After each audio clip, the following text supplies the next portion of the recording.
dengan gaya penipuan atasnamakan melalui WA Maaf ya guys, Raffi ini saya Ahmad. video call lama-lama karena masih banyak pemenang yang lainnya yang harus saya urus.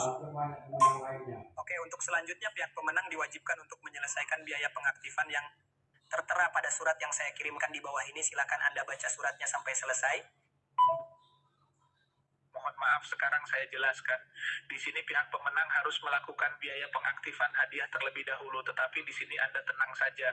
Untuk biaya pengaktifan hadiah tersebut akan dikembalikan kepada Anda beserta dengan hadiahnya. Jadi Anda selesaikan biaya pengaktifannya sebesar Rp500.000.